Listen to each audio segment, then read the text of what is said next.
Welcome back to another blog. आज हम बात करेंगे इंडियन रेलवे में आए एक बड़े चेंज के बारे में, आईआरसीटीसी का stake sale and IRFC IPO. दोस्तों, आज का न्यूज़ सब इन्वेस्टर के लिए एक बहुत इंपॉर्टेंट न्यूज़ होने वाला है। ये न्यूज़ आने वाले दिनों में इंडियन रेलवेज़ के प्लान्स और मार्केटिंग फ्यूचर पर है। बहुत बड़ा धमाका होने वाला है इंडिया के रेल सेक्टर में। जो इस खबर को समझने से पहले प्रिपेयर रहेगा वो बहुत ज़्यादा फ़ायदे में रहेगा। कैसे होगा ये सब जानने के लिए इस वीडियो को पूरा देखिए आखिरी तक और चैनल को सब्सक्राइब कीजिए।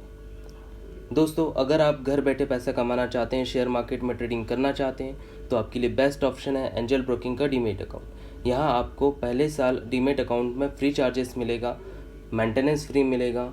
चार्जेस 20 रुपये पर ट्रेड का रहता है। उसके साथ आपको मिलेगा स्पेशलाइज्ड रोबो ऑर्डर की फैसिलिटी, जिसके जरिए आप एंजल ब्रोकिंग के special artificial intelligence productive analysis system का फ़ायदा भी ले सकते हैं।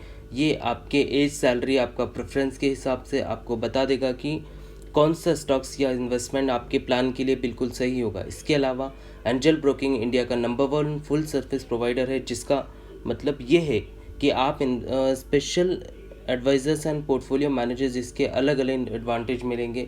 तो देर ना करिए और डिस्क्रिप्शन में दिए गए लिंक पर क्लिक करते आज ही एंजल ब्रोकिंग में अपना फ्री डीमैट अकाउंट ओपन कीजिए। अब जानते हैं आईआरसीटीसी का स्टेक सेल ओएफएस क्या है। सबसे पहले जान लेंगे ओएफएस यानी स्पेशल ऑफर फॉर सेल क्या है। ओएफएस यानी ऑफर फॉर सेल का मतलब ये है कोई भी लिस्टेड कंपनी अगर अपने और शेयर पब्लिक को ऑफर करना चाहती है तो वो इस सिंपल प्रोसेस के जरिए एक्सचेंज के थ्रू पब्लिक के लिए ये ऑफ़र ला सकती है। ये सेबी के लेटेस्ट रेगुलेशन के दिमाग में रखते हुए किया जाता है। इसमें आईपीओ जैसे कॉम्प्लिकेटेड प्रोसेस इन्वॉल्व नहीं है और इसका इन्वेस्टर्स के लिए बहुत आसान तरीका है। ये इंडियन गवर्नमेंट ने अपने इस फाइनेंशियल फिजिकल ईयर के टारगेट को मीट करने के लिए आईआरसीटीसी जो इंडिया का इकलौती railway catering and services and retail company है, उसके 15 to 20% स्टेक सेल करने का प्लान किया है। ये सेल ओएफएस यानी ऑफर फॉर सेल प्रोसेस में किया जाएगा और सरकार ने ये कहा है कि को मिनिमम ट्रांचेस में इम्प्लीमेंट करना चाहती है। अब समझ लेते हैं कि ट्रांचेस क्या है। ट्रांचेस एक फ्रेंच वर्ड है जिसका मतलब है pieces of slice. Investment domain में इसका मतलब यह है कि कोई भी सिक्योरिटी को कुछ छोटे पीसेस में डिवाइड करके इन्वेस्टर को बेचना। सरकार आईआरसीटीसी का स्टेक सेल मिनिमम ट्रांचेस यानी पीसेस में करना चाहती है। अब जान लेते हैं क्या रेलवे का फ्यूचर खराब है। ये सवाल आपके लिए बहुत है। इसके पहले समझते हैं इंडियन गवर्नमेंट ने फिजिकल 2020-21 में 2.1 लाख करोड़ का डिसइन्वेस्टमेंट का टारगेट रखा है। इसमें से 1.2 लाख करोड़ आने वाला है पीएसयू के स्टेक सेल से और 90,000 करोड़ आने वाला है फिजिकल इंस्टीट्यूशन के स्टेक सेल से।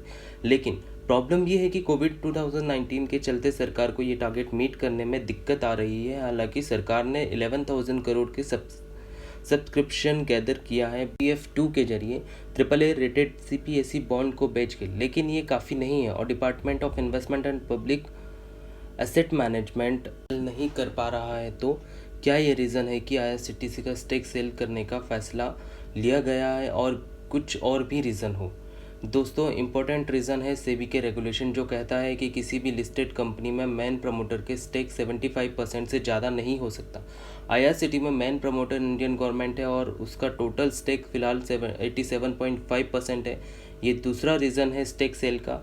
तीसरा रीज़न एक बड़ा पर्सपेक्टिव देगा। आप ध्यान से सुनिए। इंडियन रेलवे किसी भी इंस्टीट्यूशन की तरह एक कंपनी है जिसको सरकार चलाती है, मतलब इसका ऑनर सरकार है और अब इसके रेगुलर मेंटेनेंस और इम्प्रूवमेंट और यात्री सुविधाओं को बढ़ाने के लिए फंड चाहिए जो सरकार को ही ओपन बजट से एलोकेट करना पड़ता है। रेलवेज को main source of income retail passenger fair और फेरियट चार्जेस हैं, यात्री गुड्स ट्रांसपोर्ट। लेकिन कोविड-19 की वजह से रेल सेवा बिल्कुल बंद हो गई और इस वजह से रेलवेज़ की हालत बहुत ज़्यादा अच्छी नहीं है। ऐसे में सरकार ने आईआरसीटीसी को आईपीओ लाया और 650 करोड़ का पैसा मार्केट से उठाया था पहले ही। इस हालत में सरकार का और क्या कर सकती थी, कंपनी की सेहत भी बनी रहे और पैसा भी आए। यही रीज़न है एडिशनल स्टेक सेल का। ये नोटिफिकेशन और बिड्स डाले गए थे, उसके बाद काफ़ी सारे क्वेरीज आए और उसी के जवाब देते हुए दीपम ने कहा कि आईआरसीटीसी का स्टेक सेल 15 to 20% के आसपास होगा। ये कम से कम किश्तों में की जाएगी और इन्वेस्टमेंट बैंक्स को इसका पैसा पे किया जाएगा। मतलब जो इन्वेस्टर बैंकर इस सेल को कोऑर्डिनेट करेंगे उनके कम से कम किस्तों में और रियल टाइम सेल नंबर्स के बेसिस पे पैसा पे किया जाएगा। सितंबर में 10 तारीख तक बिड्स अलाउड है और सितंबर 4 प्री बिड मीटिंग भी चालू हो चुकी है दीपम की टीम की। इंडियन रेलवे के फ्यूचर्स की। इंडियन रेलवे के साथ जुड़ी मेजर कंपनीज है IRCTC, IRFC, Indian railway finance corporation limited, IRCON international limited, RITES limited, rail Vikas Nigam limited. इनमें से IRFC को छोड़कर बाकी 4 कंपनीज ऑलरेडी लिस्टेड है। IRFC की तरफ से जनवरी 2020 में ड्राफ्ट रेड सबमिट किया गया था और इनका IPO का अप्रूवल भी मिल चुका है। कोविड-19 की वजह से ये फ़िलहाल रुका हुआ है। जैसे ही रिटेल पैसेंजर सेवा शुरू होगी वैसे ही RIFC का IPO इशू किया जाएगा। ये इशू 500 to 1000 करोड़ का होगा और इसके ज़रिए लगभग 140 करोड़ शेयर पब्लिक को ऑफर किए जाएंगे। ये रेलवे का फ्यूचर है और ये कोई बुरी बात नहीं है कि सरकार रेलवेज़ को डिसइन्वेस्टमेंट कर रही है।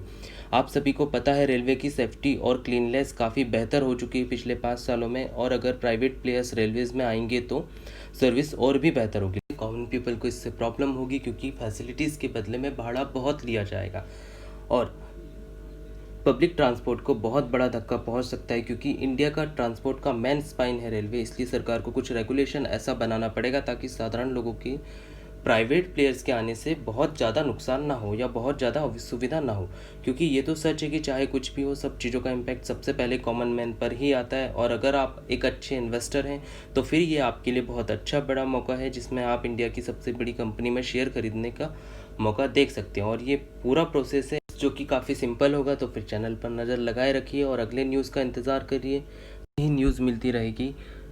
इसलिए चैनल को सब्सक्राइब करें। और कैसे IPO को अप्लाई करना है इसके लिए मैं जो कल एक वीडियो में आपको प्रोसेस बताया था उसका अटैच कर रहा हूँ, आप उसको देखिए, समझिए कैसे अप्लाई करना है। How to apply for IPO on Angel Broking. Apply for IPO on Angel Broking with ease like never before. Log in with your ID and password.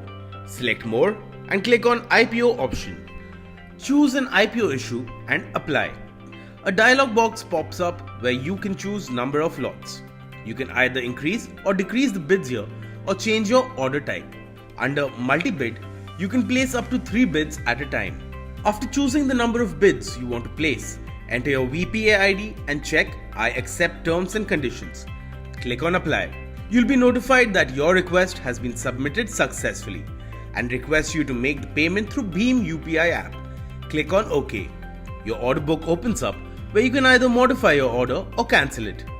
Open your bank account app which is linked to your UPI. You will receive block mandate request. Click on proceed to confirm. Reconfirm by selecting proceed. Check your mandate details and confirm. And enter your UPI PIN to authorize your payment. Now your mandate is approved. Investments in securities market are subject to market risk. Read all the related documents carefully before investing.